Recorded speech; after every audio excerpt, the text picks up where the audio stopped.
Hi, I'm Chief Gary Sparks with the Douglasville Police Department. Today we want to give you some safety tips concerning traffic stops. Take a look. So you look in your rear view mirror and see flashing blue lights. What do? Remain calm. Yield to the right and pull your vehicle over into an off-road area that is safe for both you and the officer. Put your car in park. Remove your foot from the brake and turn the radio off. Remain in your vehicle. Have your driver's license readily available for the officer. Keep your hands on the steering wheel, visible for the officer at all times. If you need to retrieve any items from the interior, explain what you're reaching for to the officer and avoid any sudden movements. Rolling the window down completely establishes a level of trust with the officer and allows for ease of interaction during the routine traffic stop. Be courteous and polite. Be cooperative and willing to follow the officer's instructions. During a routine traffic stop, the officer will return to his vehicle to run the tag and driver's license verification and complete a citation if one is necessary. Once the officer returns and approaches your vehicle, whether or not a citation or warning is issued, please remain calm, courteous, and cooperative. Sign the citation acknowledging you agree to appear in court, and do not dispute the citation with the officer. The officer will give you a court date to explain or defend your infraction. Okay, ma'am. Like I told you, I did clock you at 51 in a 35 mile per hour speed zone. I did issue a citation, okay? This here is going to be your court date. I just need a signature from you stating that you received a copy of this citation, okay? Yes, sir.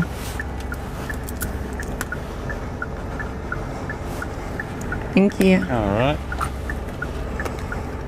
Here's your driver license. Thank you. Along with a copy of the citation, okay?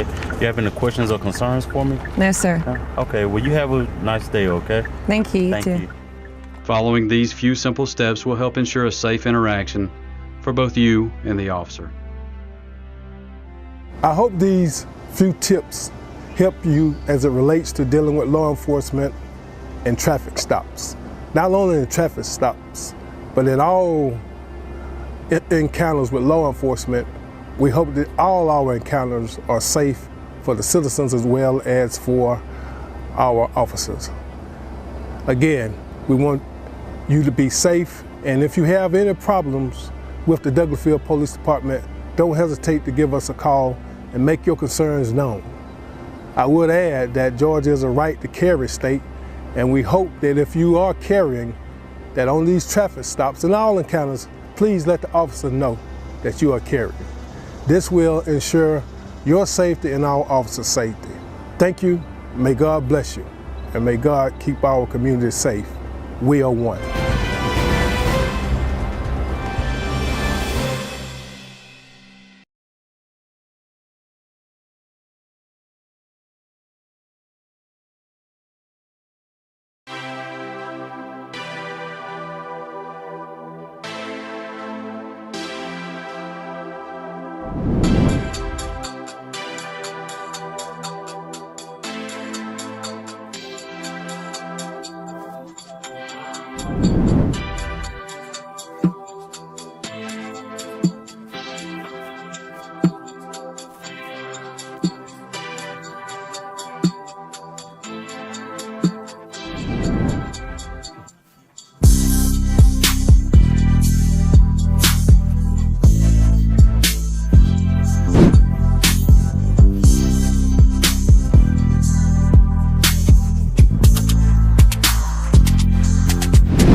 Hello, and welcome to Leaders with Solutions, where we don't just talk about problems, we come up with strategies and solutions to solve them.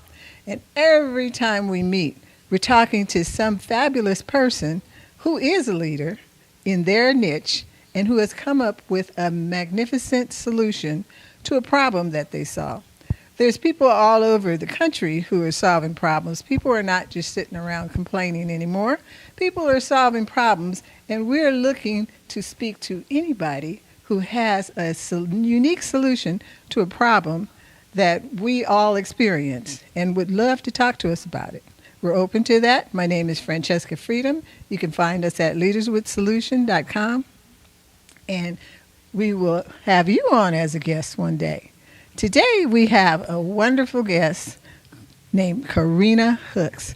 Karina Hooks has been all over the world. She's a world traveler, and she takes her solution all over the world. And I'm going to have her tell you a little bit about it. I don't want to give it away, but she has a great business, and I'm sure if you think about it, once you hear about it, you might want to become one of her clients and or customers, because she takes you to a whole nother world and gives you the treatment that everybody needs all the time. We all need to be treated well, and that's what Karina Hooks does for us.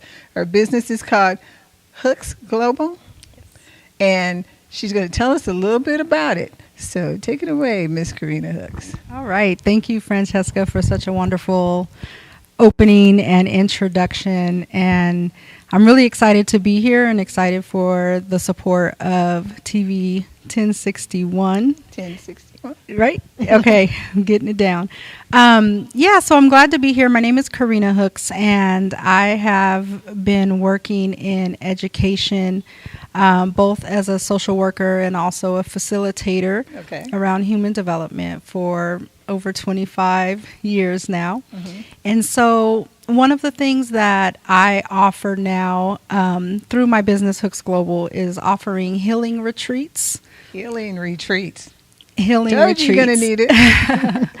And, when I think of the birth of that, as those of us who work in fields and industries where we're always giving, right? A lot of people that are into making sure that people have the resources and the support that they need. We're often thinking about our audience or our clients or our students, whatever our industry is.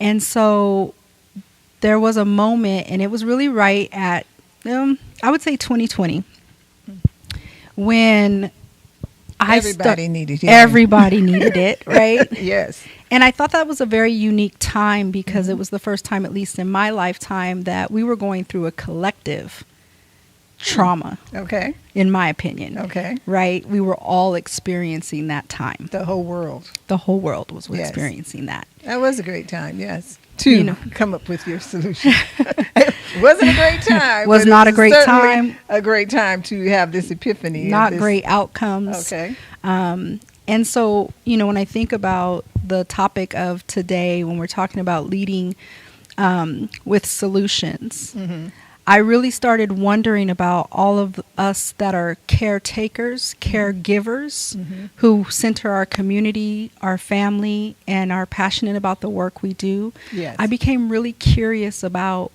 how do we refill our tank, knowing that those of us who provide services really are centering the people that we are working with and working for. And so the question really just started. I was in Mexico, and I love Mexico. Yes, a great, amazing place to go for healing as well. I thought, what about us? And it was really a general question. Like, all of us that are, I was thinking about the nurses, I can go on with the field, right? Yes. First responders, Yes. nurses, social services, mental health. Right. And I was thinking, like, we are going to continue to give. But what about us? And how do we get what we need in order to sustain and continue to provide and take care of ourselves? Okay. So during that time, were people very receptive to it? And what happened? Just walk me through 2020 and how you got it off the ground. So you saw the problem being that caretakers weren't getting taken care of. That's right. And so now you said, okay, you know what? I can help them. I can do something about this. And you created Hooks Global. Is that the Well, no, process? Hooks Global, we are in our 9th year now. Okay. And so that's really my role as a facilitator, consultant, and also a professional certified life coach. Okay. So I had been doing that. I would say that the first step was answering that question for myself. What did I need? Okay. And at that time, I started tapping even deeper into my own healing process and really addressing wounds that I didn't know I had Wow. that presented itself in 2020. Wow. So was it a result of the pandemic, or was it a result of just all the work you've done in your past and it all catching up with you? Which one was it? I would say a combination between both. Okay. Okay. It was a result of the pause The pause. that We all need a then pause. that then connected me to a pivot. Wow. I like that. The pause connected you to a pivot. Okay? Absolutely. Tell me more about that. So I realized I had been giving and not pouring back into myself. Okay. And so when I thought, what about us? My first thing was like, well, what do I need to do in order to model what I think could transform how we engage in this work Okay. from a place of reciprocity? Like, imagine if we could continue with our passion, give all that we give to our community and loved ones, and also be receiving simultaneously. That was a new vision. It started with a vision, right? What if at the time we're giving, we're growing and learning at the same time with other people, to kind of remove the barriers of, I'm clutching my pearls, right? I'm up here. I'm the facilitator. I'm the teacher. I'm the provider. Right. When really, like, I'm human, you're human. Right. And so how do we remove the titles and the things that we hide behind and actually meet each other where we are at that time? I love that. And I while you're speaking, I'm thinking, wow, teachers, parents, single parents, spouses, families, people who are caring for their elderly family members, or people who we have so much autism now, people who are caring for autistic children. So many people need this break and don't get it, and don't even think they deserve it, or look or fight for it. People who have studios and put on cameras need a break. Everybody needs a break. And everybody needs to understand that you're allowed that. You deserve it. I would call it your birthright. Your birthright. I love that too. I love that. It's your birthright to relax and rejuvenate. I love that. Okay. And to take time for ourselves, right? We've been conditioned to just give. Right. And we've lost this ability to connect to that. As much as we're told to give, that we're also even more so deserve to be on the receiving end as well. Exactly. I love that. And I just think about our community. We give, and the only thing we get is hope. Right. In return. We get a bunch of hope.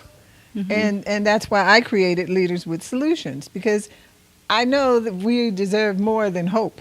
We deserve a solution, and we deserve to move forward in life, not to just keep hoping that one day it'll get better and putting all our trust and energy into a savior or somebody to come along and fix it for us. We need to fix it for ourselves. And while we're fixing it, we need to rejuvenate.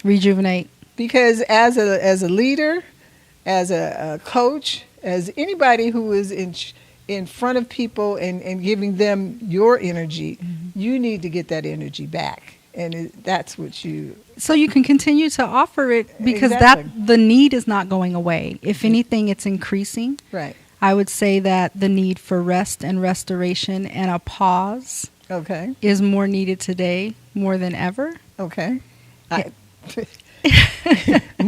more than during COVID, right? Right. Because at COVID, at least you got to stay home and chill out, and It demanded a pause. it COVID demanded a pause. And so now there's people feel like guilty for taking a pause, That's or they right. feel like, oh, I can't afford to take a pause. I can't afford to take care of me. And so people come up with all sorts of excuses, and I the same. I do the same. I say, I can keep going. I don't need, but I work around children, and when you work around children, you're going to get sick. That's right. And if you don't take a pause before and rejuvenate yourself, you're going to succumb to all the stuff that's going on in the earth. I mean, in the world, and in your immune system. All of that is going to be compromised if you don't take care of yourself first. Absolutely. And so, tell me more about how 2020 happened for you and how you really got this off the ground. Well, I will say that it was a critical, pivotal moment to go to Mexico in order to be quiet, Okay. right? Okay. A mentor recently pointed out to me that the word silence and the word listen have the same letters. Oh, wow. And so I feel like I embodied that in Mexico, not knowing at the time. I'm speaking about it in hindsight now, but that I really had to get silent in order to listen to what Okay. my soul, my spirit were calling of me at that time. And to go somewhere where I didn't speak the language demanded So me. you wouldn't be out there just hanging out, talking. No, it demanded me to be even more quiet. And Yes. so I learned why at times we can be really terrified of that quiet place. And it's because things come to us that may scare us. Dreams, hopes, hobbies, maybe people we haven't connected with that we want to reconnect with. I mean, it's endless. It's infinite, the things that will come to us, but only what's meant for you will come to you. And I think when we're in that autopilot of our daily grind, that in order for us to be quiet and listen, sometimes we're afraid of what that truth may be for us and what it will require us to do once we have that information. And so I'm going to fast forward a little bit. I spent time in Mexico. After that, I moved to Belize temporarily to spend some time there. And these were like 20 through 2022 Okay. was really being quiet and figuring out how could I elevate and evolve to the times we were living in a way that I didn't forget about me. And that's where the idea of hosting healing retreats came about. And you said this earlier, and I just wanted to bring it back up, is that a lot of people would call and say, well, I'm really interested in this retreat, but I don't know, like, if I'm a healer, Right. right? Right. And it's all the roles you mentioned, right? That we are all offering services that are transformative, Right. that often results in some part of us healing, right? But we just kind of disconnect, right? Here's the service, we'll provide it to you. Right. But learning and growing and facing adversity, like 10 toes down, like Okay. standing on business, That's what we're doing. is what we're doing. And so we started offering retreats in October of 2023. And it was first started out as a hobby. I'm like, we need this. This is the what about us. Here's the solution, because it allowed people to take a pause. There's something about getting away with like-minded people for a certain amount of time and really shutting out the noise. The cell phones, the technology, everybody needs you. Just to take 5 days to Wow. reground and recenter was powerful. Wow. Think about what she's saying. 5 days for yourself to recharge you. It's worth it. I did a retreat in Mexico for 10 days, and it transformed my entire life. I became an entirely new person. That's right. And one of the things that people resist, or the resistance to this concept, well, I'll say before I even say that, one of the things that in our community we don't respect or realize is that we're all giving service. That's right. We feel like it's what we're supposed to do. It's a duty. We're your mother. You're supposed to give up your whole life. You're a teacher. You're supposed to take care of everybody's children and use your money to buy them other things. That's you're a doctor. You're supposed to be worried about other people's health and not your own.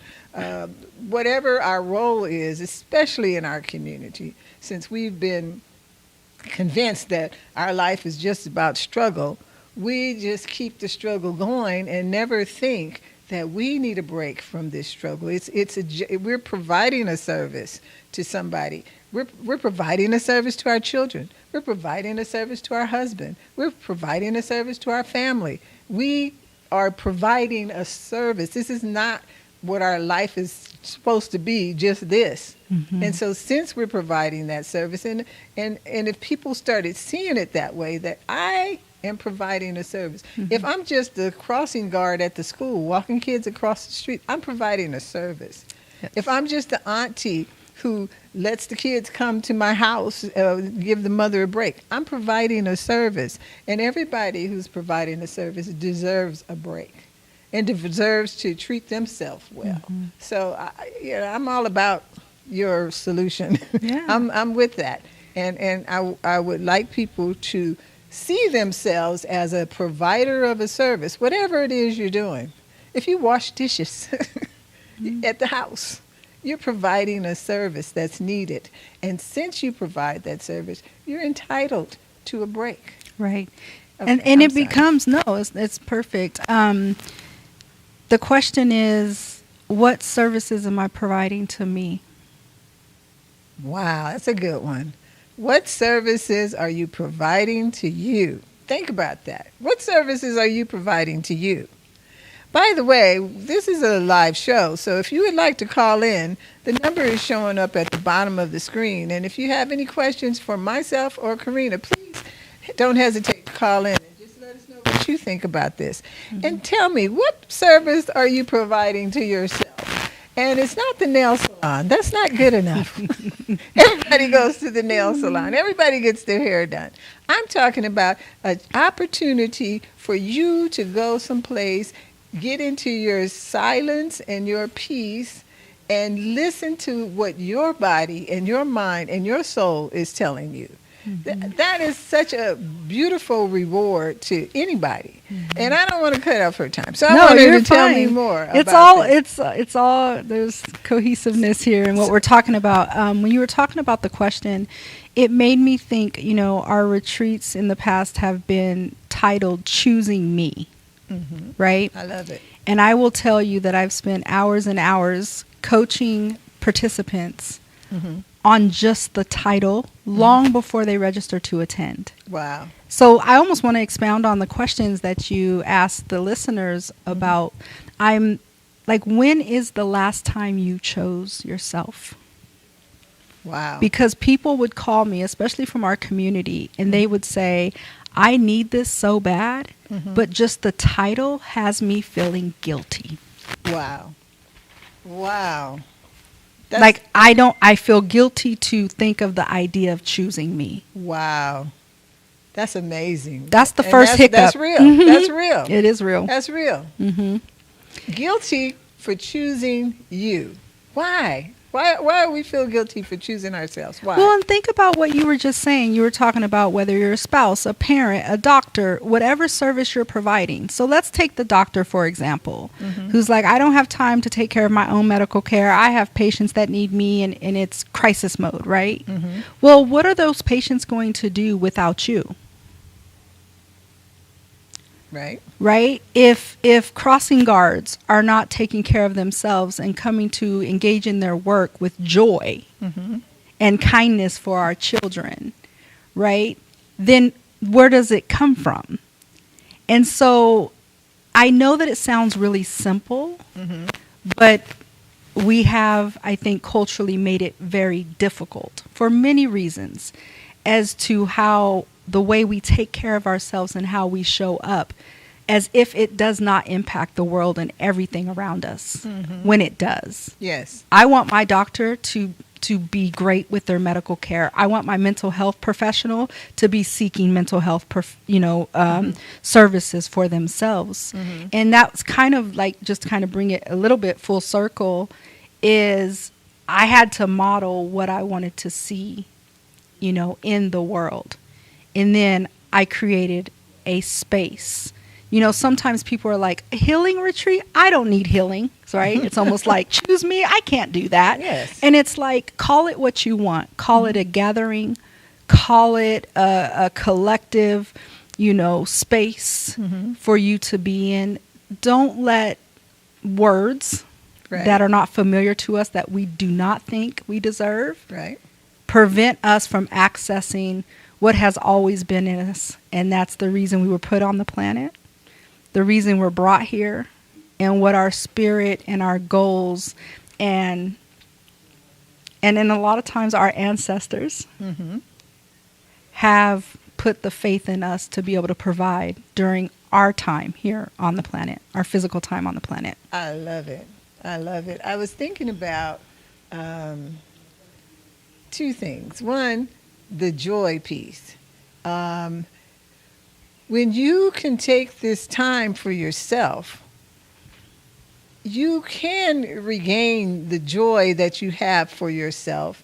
And now when you go back as a single mother, when you go back as a single father, when you go back as a caretaker for the elderly, when you go back as a teacher for our children, you can come with joy instead of, it's Monday, jeez, you can come back and bring that joy that you just found again in yourself and give that. It's contagious. It's contagious. It's absolutely contagious. And joy is a choice. Joy is a choice, definitely. Right? And to be able to bring it and feel it and do your job, provide your service with joy, that's a gift from God. That is a godly situation, because now the joy that you have, you're transferring it to everybody that you're doing this for. That's right. It's you really don't have to try to teach it. Right. You model it and embody it, and then Right. people want some of what you have. Right. I love it. I love it. Right. And the other thing I was thinking about was, we talked a little bit earlier before this, and we were talking about the fact that people grow up in all sorts of situations, and you don't realize the beautiful situation that you were in until you grow up and leave it. For example, you mentioned you grew up on a farm. And oh man, we got to go pick those potatoes or whatever it is you're picking. And you were saying that it was a punishment if you didn't do something right. You had to go out to the field and pick. And now you realize, It's all the things, right, as we get older and we mature and we think back of access or things that were in our childhood that we thought were irrelevant or not cool. Right. And so my one side of my family definitely has a farming history. And it's funny that you said I grew up on a farm. I'm like, we grew up on a mini farm. I would call it more of a garden. So my dad, he grew everything that he could grow and was good at it. And so, if my mom would say, go get some tomatoes out of the garden. And it'd be like, oh gosh, I remember asking my mother, like, why can't we, why can't we just buy lettuce and cabbage at the grocery store like everyone else? Right. And then now that I'm older, I don't realize, like, I wish I would have been out there with my dad every moment he was out there learning about how to plant. And because really what he was embodying is lessons for life. Life lessons, yes. And definitely. I didn't know. You didn't get it. Like, I would give anything to have a garden where I just go pick my vegetables right now. Right. But as a child, you're sitting there going, oh my God, my friends get to go to the store and I got to go to the backyard. Right. There was a skit that Eddie Murphy did a long time ago. And he was talking about he wanted to, McDonald's fast food had just come on the scene. And he wanted a McDonald's hamburger. And his mom said his mom would make these hamburgers at home that were those big, juicy hamburgers with the onions and the bell peppers and all that kind of stuff. And it wasn't completely round. It was put together. And the bun was, I mean, the meat was this big, the bun was this big. You had stuff dripping out of it. And she said, "Come get your hamburger." And he said he hated this hamburger because he wanted a McDonald's hamburger. And all the kids had McDonald's. Why can't I have that? And then you look back, he had the healthiest choice. That's right. You know, and now we all know that fast food wasn't the healthiest choice. It was what you cooked at home. Right. But the point I'm making here is that we don't appreciate what we have.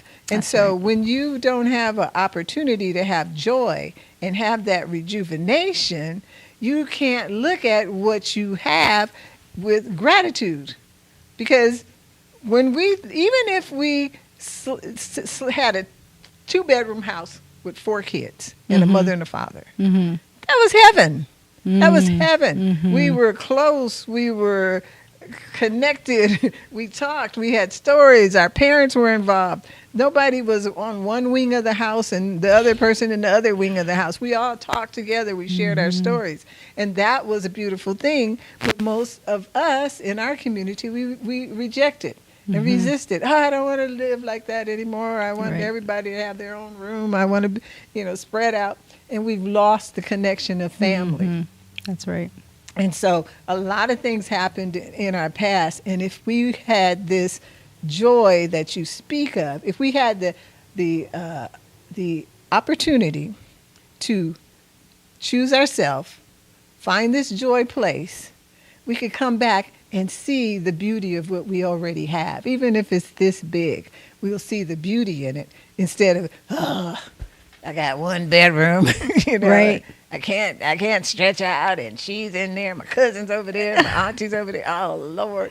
And that was a beautiful time for us, and we don't see it until we're grown. Yeah, it made me think about the conversations we've had around struggle. Yes. If struggle is all I know and struggle seems to follow me, Yes. then how do I envision a life where struggle isn't present? Right. And that's a therapy that really people need to have. They need to take this silence place and really start thinking about it. What is the struggle mentality? Why? So we got so much to talk about with Ms. Hooks here, and I'm so excited about this conversation. We'll be back to talk about more in the next session.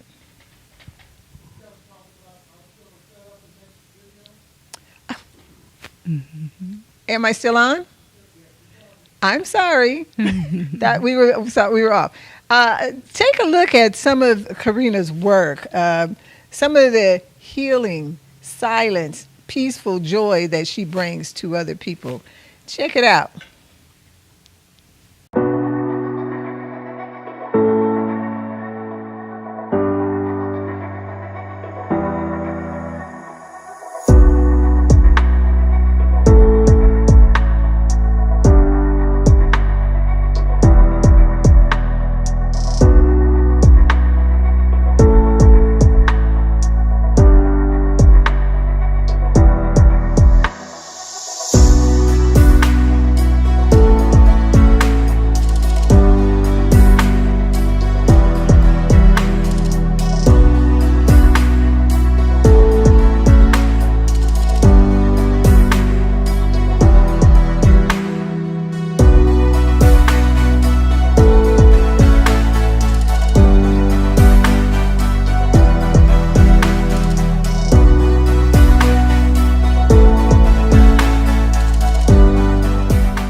And we're back. I hope you enjoyed that. I hope you found some joy in watching that. And I can you imagine yourself being one of those recipients? And she goes all over the world. She doesn't just go down the street, ma'am. She goes all over the world with these retreats. And it becomes a vacation for, can they bring their families? We haven't done the family setup yet, but it's definitely a part of the vision. Okay. Yeah. Okay. So tell us about what we just saw. Yes. What you saw was really just a snippet of a 7-day experience. Okay. And, you know, really what we offer is a all-inclusive, immersive, experiential activity. Wow. Right? And so we spend time really peeling back the layers that, you know, the way I like to describe it is if you're thinking of, I'll call it an artichoke, right? Mm-hmm. And it has all these layers. Okay. And the layers could be trauma, hurt, pain, disconnect, sorrow, grief, loss, name the emotion. Mm-hmm. And so what we do is we welcome you in as is. I also wanted to add from earlier is not only are people getting the time to pause, all of their basic needs are taken care of from the moment they are picked up at the airport. Oh, wow. And they actually do not have to think about what they're going to eat, what they're going to drink. Do I have what I need until they return back to home base? So someone picks them up from the airport. Yes. So their retreat begins yes. when they arrive. Absolutely. Okay. And I love that you called it like vacation, and I just want to touch on this a little bit, is what we're talking about is vacation with intentionality. Okay, I love that. Right? Because, you know, sometimes people are like, well, why do I need to do this to have a vacation? Mm-hmm. Well, imagine having a vacation where the rest is abundant. You're taken care of in the way. We provide even greater than you have taken care of other people because we want to treat you like the gem you are to our communities.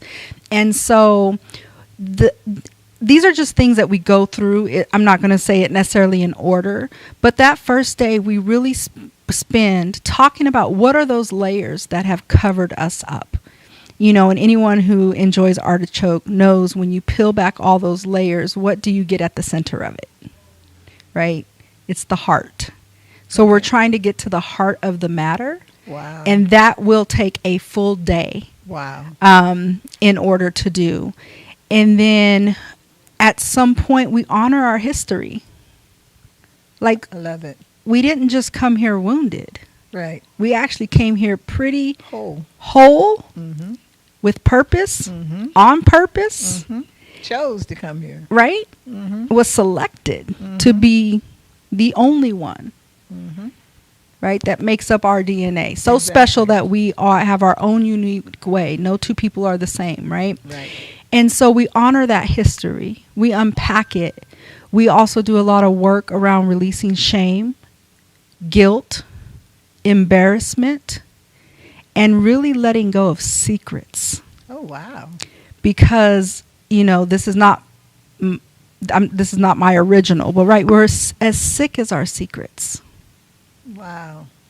And so until we can actually say them in a way where everybody's sharing their secrets, right? Wow. That you're coming in and meeting people, like-minded people, where we're all committed to transforming our lives so that we live in the best place possible with the time that we have. Wow.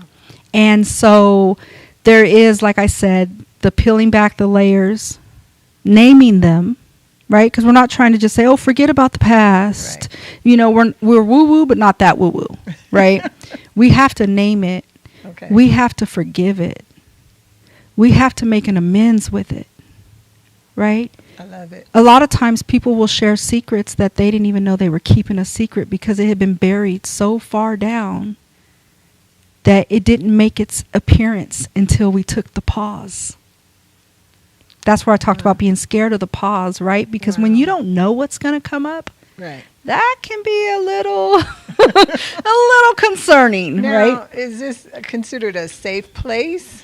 Absolutely. When people are releasing these secrets? And Absolutely. And you know what I would call it more so than a safe place, because I've learned over the years safe is relative, right? What safety means to one person doesn't necessarily mean the same for another person. Is I call it a brave space. Okay. I call it a brave and courageous space, because that's what you're leaning into. There is it's interesting because I almost feel like I'm telling something that is like the best kept secret. It's not a secret. We just have gotten so far away from it. But what happens when you come into a space where trust is built? We do a lot of trust building the first day. Okay. You know, we do a lot of get to know you in silence. So, right, we might ask you a prompt. Like, if you really knew me, you would know that and you would fill it in. If you really knew my family, you would know that, and then they answer. If you really knew my community, you would know that, and they fill it in. We have people walk around in silence and show their cards without judgment, without shame, without right or wrong, blame, none of that. We really erase it so that we can start to rebuild from our most authentic place. People report feeling love and connection from their authentic place, which for a lot of people is the first time in their life they've experienced that. Let me ask you this. If you're revealing secrets and you call it a brave space, because I could imagine that people would, hey, wait a minute now, I don't want to get all of that involved. But if you're revealing it from a brave place, as you call it, and the trust has been built, the secret, in my mind, the way I'm looking at it, the secret no longer has any power. And so if someone looked at you and go, oh, that's what you did, or that's what you experienced, it doesn't matter anymore because it's not yours anymore. That's right. You've given it away. You shared it with the group or whomever, or you shared it with yourself. You brought it to the surface and you shared it. And so, I was thinking, people have in some of these groups I've seen and have witnessed where people have to sign NDAs and all that kind of stuff. So is that something that you get into, or is it just something that happens naturally where people let the secret go and don't feel connected to it anymore? We require people to really sign off. There's no NDAs and things like that, but we definitely have, I wouldn't say a contract. I try to get away from these dehumanizing tactics. Okay. And let's actually trust the process. Okay. And what happens when we lead with trust versus leading with distrust. And so I'm going to get to your question because I think it's a really great one around the secrets and then not having power when you release it. I do want to say, because I don't want anyone being freaked out about the idea, is we have a lot of different strategies of releasing secrets. And so no one person sitting there like, let me list my secrets. Let me list my secrets. There's been times when people have written it on a piece of paper and everybody throws it in the middle. So we read out the secrets so we know what's in the room, but you don't necessarily know whose secret is who. Oh, I see. Right? The other piece of the retreats is you are connected with a coach. And so even though you may be releasing it somewhere or through a process, a healing process, you will get one-on-one individualized support throughout the whole experience, pre and post the retreat, in order to work through what you're working through. And so I want to go, I may be going too far, but I will say I'm going to take the risk. I would say that majority or most of the secrets that we hold are not ours. In the sense you had said about releasing the secret, it no longer has its power. Most often it's in some form of protection or protecting person, places, or things. And so it's not your birthright to come here and have experiences that require you to hold secrets, and then you're supposed to be the vault until you're not. I just don't know when you talked about, why we're here and what the purpose has been put onto our lives, that it wasn't supposed to be one of struggle, of burden, of keeping secrets, of hiding a piece of who we are. I believe it was quite the opposite, that all of you is here to be fully expressed, to experience love, connection, joy, and purpose. And it's never too late. Never too late. My participants can be as young as, mid-20s. And some of my participants have been in their 80s. And really what it takes is a commitment to want things to be different. Wow. Wow. Speaking of wanting things different, good segue. If you'd like to find out any more about this, or you have some questions right now, give us a call. The number is at the bottom of the screen, and we'd love to hear from you and hear what some of the things that you're dealing with and that you're going through that maybe we haven't spoken about. If you just put yourself in the space that everybody's providing a service and everybody is entitled to, and it is their birthright to have relief from that and to step away from that and be serviced on. So again, it's called Choose Me, and I love it. And to do that, it takes courage, but everybody deserves it. And just speak. I'm enjoying what we're doing and how we're walking through the process. So I want you to speak more about the entire process from beginning to end, not the intimate details, but you get off the plane, you're picked up, your choosing you treatment begins, and then we go through a process. But then after that, I want you to tell me, what is the transformation and/or solutions that you've seen as a result of this? Well, I will say in summary, the people I meet at arrival are not the people that leave the retreat. Wow. And I would say that across the board. Okay. For some, it may be a little shift or transformation, and for some, it may feel like a complete 180 of a transformation. Wow. I see people lose about maybe 10, 15 years off of their energy and their presentation by the time they leave. I see the kid in them. Wow. The kid in them with those early dreams and visions for their life be reignited. Wow. And so there's a lightness. And so typically by the time we get, let's say, 20 people in the room, right? And I just also want to say that the people are vetted. So I don't take everyone who wants to go to a retreat. There's a lot of pre-coaching that goes into it to make sure that it's the best fit for you based on the outcomes you're desiring, and that it's also the best fit for the process, right? Okay. I take the selection of participants very seriously because it only takes a couple people not really committed to kind of make the experience something different.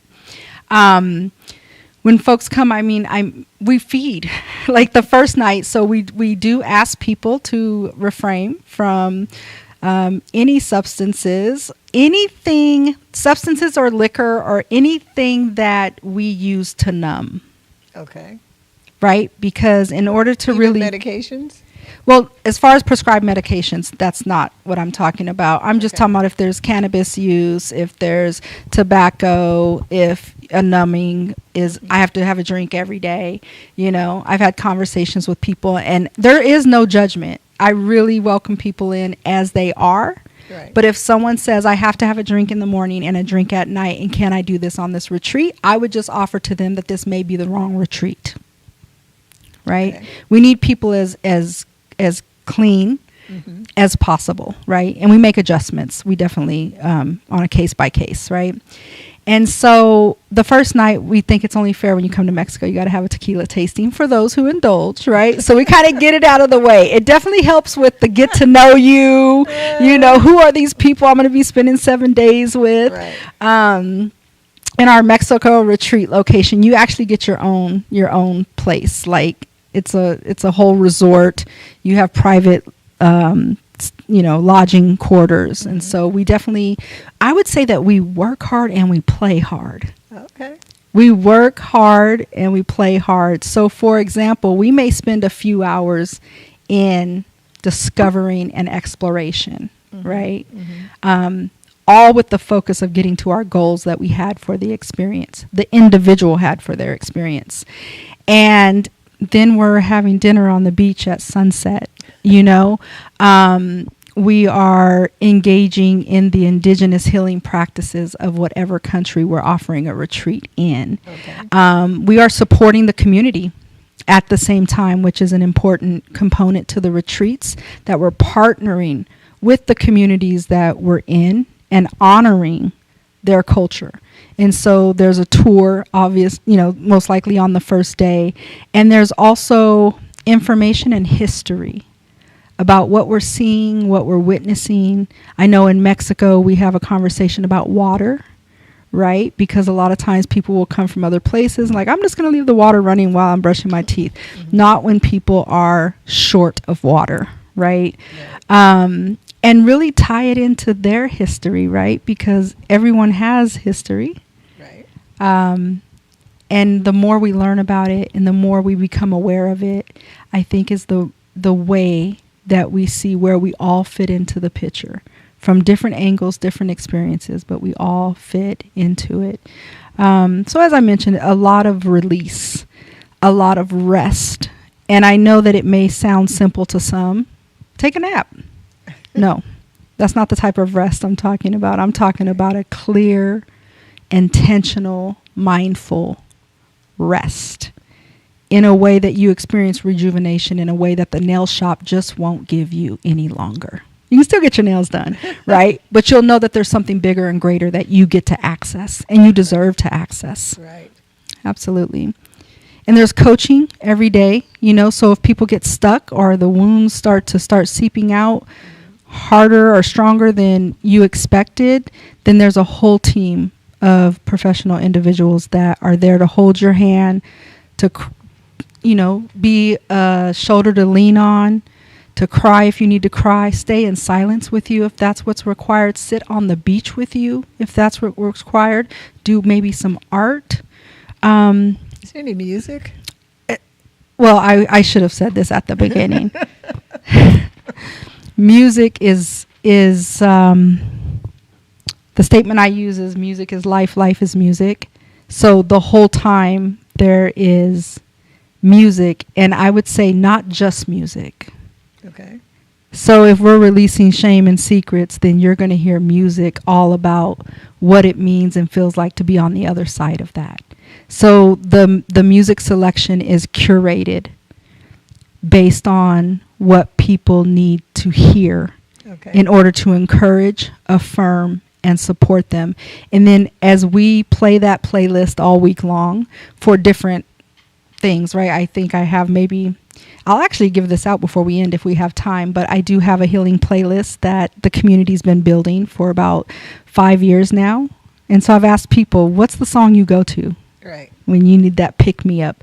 And so there is a playlist that the public can access to get all those songs. So we play the music and then we send the playlist with them so that they have that as a tool. They also leave with a coaching plan. So what do I need to do in order to reintegrate back home? Back where now I'm on my own with the support of who I just met. I'm back home with them. The chaos is back. Tell me.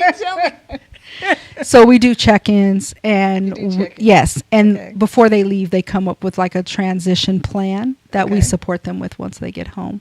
Because really it's 90 days, right, for you to try something new before it becomes a habit. Yeah.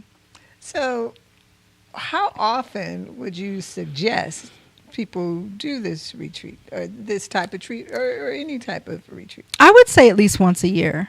At least once a year. Yes. I would say that, we see how fast time goes by. Right? I'm going to put it even just a little slightly different way. Think about when we're driving our cars for those of us who drive. How often do we go change the oil? How often do we get a tune-up?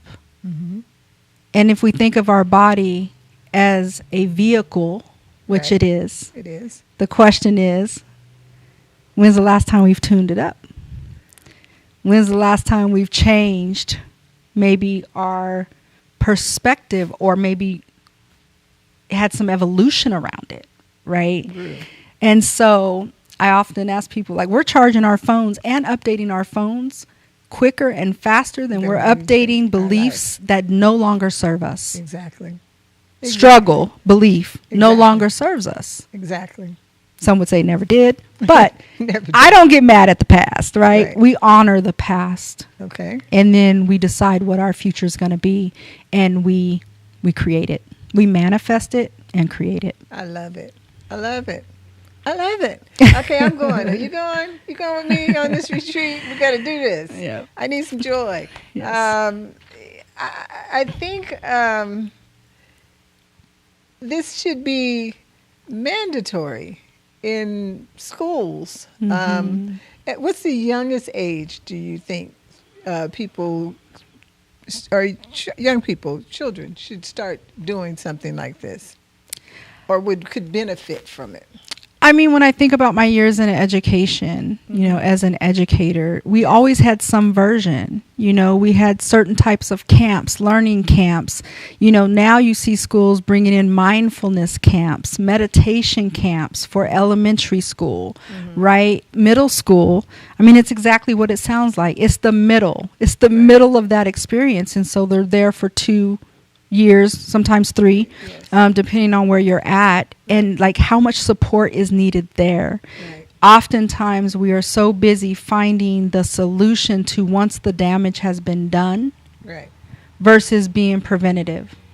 And how do we let these young people know where to go for support, how to navigate their emotions and their feelings at age level appropriate, obviously. But I would say that there's not an age. I think that you could bring in what it means to be a part of a community, build trust and support, and feel connection. I don't know what age somebody would not benefit from those things. Now, let's use the single parent, Mhm. single mother and single father, Mm-hmm. who's interested in doing this. One, is it affordable for them? 2, when they get back home, I understand you said they have a coaching or they have an agenda of things. I don't know what you called it. Just a plan of action. They have Yeah. a plan of action. Is it something that they can now start doing with their children once they get back home, and reinforcing it for themselves and and adding it to their children's lives? Is there a way that can happen, or does that happen? And so those 2 things. Is there a plan of action for the family once you return, or whoever it is you're providing service to? And is it affordable? Yeah, I would say that whether it's affordable is relative, right? Okay. You know, sometimes people say something's affordable, and I'm like, not with my bank account. Dollar Tree, yeah, I got you. What I definitely can call it is an investment. Okay. It's an investment where you are pretty quickly going to get a return a lot faster than some other strategies that maybe we've tried. I will say that when participants are in there, of course, they are our main focus, right? Each person. But when I look at some of the data we've collected, people have said it's transformed their whole family dynamics. And so if I introduce someone who's willing to learn how to meditate, I will get reports back of where they meditated with their kid when they experienced bullying in school. Right? Oftentimes I hear from parents that it's challenging to kind of, for a lack of better terms, sell your loved one or kid on something that you don't actually believe in or you've never experienced. Right. And so I would say 80% of the ones who are parents go home and they start asking different questions at the dinner table, right? Instead of like, how was school? Right? It may be like, what was the highlight of your day? What was the day what part of the day was challenging? Wow. In order to get to deep connection, so Right. we're operating from authenticity and not the surface. Right. I love it. Yeah. I love it. And as far as payment, I will say, we do offer payment plans. There's, For the whole year. Yep, for 9 months. We're in the process of planning retreats for 2026. And so it gives people a lot of time to do it in a way that works best for them. But you want to look at it as an investment in a way that you would invest, I feel like a very critical investment, but the way you would invest in a car or a home, etc. Well, for our community who's been raised on struggle philosophy, I don't think we understand that we deserve that because it doesn't fit in the struggle concept. It's not a part of the budget. It doesn't fit in the struggle concept neither. Because who does that? Who takes care of themselves? If you think about, this is just a little aside, but if you think about even our movies, all the so-called black movies are about struggle. We never just get to have a love story and just right off into the sunset. We're always, somebody's going to die, somebody's going to get killed, somebody's mother is going to do something, somebody's father is going to leave, somebody's father was never theirs, there's a crime that's going to be, it's always something. And so we've been programmed to believe that that is our true reality. And so to invest in yourself, who does that? You'll invest in some clothes, you'll invest in a car, possibly, a home, possibly, but yourself, you've never had permission or even the desire, or you didn't even, most of us didn't even see ourselves as somebody that we should invest in. That's right. We just kept going through life and participating, doing our part in the struggle. We've been in the struggle. Our fists are tired. Yeah, our fists. Yeah. And we've been doing that. But to say, hey, this is not your truth. You can pull back from that. You don't have to be that. You can actually ride off into the sunset. You actually can enjoy your life. You actually can have joy in your life and share. Yes, you're a single parent. You can find joy in that. Right. You can give your children the best of you, not just what's left at the end of the day. The best of you. And that's what kind of investment this is. It helps you go to a whole nother level in your life where you say, I enjoy life and I'm enjoying what I'm doing, whatever it is I'm doing. I'm enjoying it and I'm giving my best self to it. And I'm up here selling your program. But I can see the beauty of it. I can see the beauty of it. Yes. We would love to get a phone call from anybody who has any questions, interest, wants to sign up now. But is there any parting words you'd like to give us? I would, first and foremost, what keeps coming up for me is if no one has ever given you permission, it's granted. It's granted. You have permission, you're worthy, you deserve it, and what you can envision, you can create.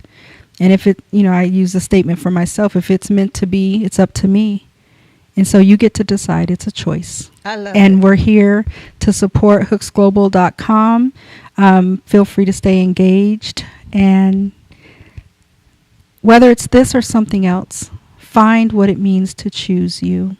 To choose you. We need you. We need you. And at Leaders with Solutions, we're not sitting here complaining anymore. The day of complaining about they did this, they won't do this, they won't let us, the day is gone. We're here finding solutions to all the problems we've had. Thank you so much. Look forward to seeing you again. Thank you.